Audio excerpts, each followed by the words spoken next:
1001 Movies, Episode 3. So, I realized that if I'm going to make any adequate headway in this series, I should probably upload a new episode more than once a month, but hey, I've been busy. Working for the corporation do be like that sometimes. And speaking of corporations, we should look at that. It's a segue. In the movie Alien, we follow the crew of a space merchant vessel called the Nostromo, which is on its way back to Earth when it receives an unknown transmission, and being contractually obligated by the corporation to investigate all such transmissions, the crew makes a detour and discovers the wreckage of a spaceship where one of them gets some unknown creature attached to him.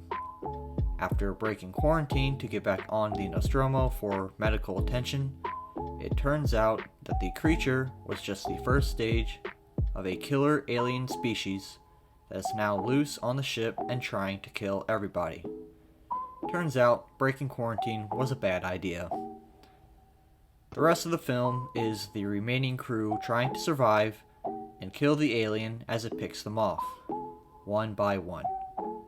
The thing that I like about this movie is the suspense horror.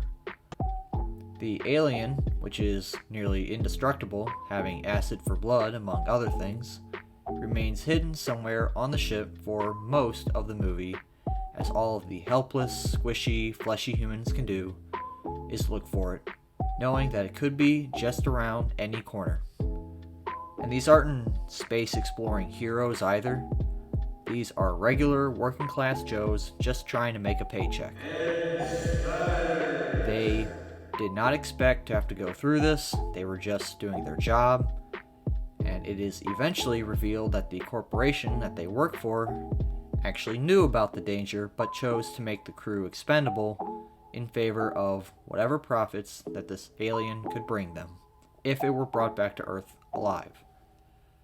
All of the safety protocols, such as quarantine and the emergency weapons, well, they were just for ease of mind.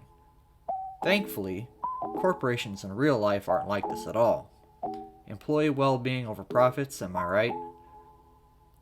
This movie launched the career of Sigourney Weaver, who plays Ripley. Ripley is often cited as being one of cinema's greatest strong female characters. In a time where having such characters represented is seen as so important, it is interesting to know that Ripley was originally written as gender neutral and only made female once casted. This is likely why Ripley is still so well respected today, while many modern heroines are labeled as Mary Sues by unhappy fans.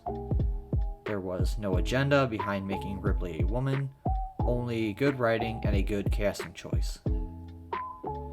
The design of the alien is one of the most iconic in film history, and despite being made in 1979, the special effects still hold up perfectly.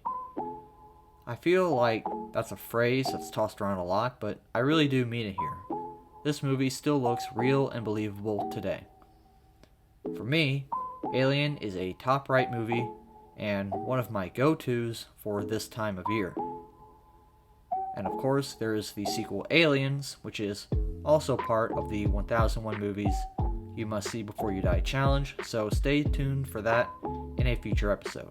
Until then, here's the outro. Oh yeah, before I go, if you're wondering why I seem a little bit salty in this video about work, it's because my boss basically told me this week that I'm going to be on overtime for like the next 18 months. So, woo! Yeah, baby, let's go! That's what it's all about! Yeah! Okay, now the video can end. Hello there. If you like this video, consider hitting the like button. That's what it's for. And it's free. Also, subscribe if you haven't already. This is a small channel, and the algorithm doesn't do me any favors. We're starting a cult here, so if you could please tell your friends about me, that would be super helpful, and I'd really appreciate it. Thanks for watching!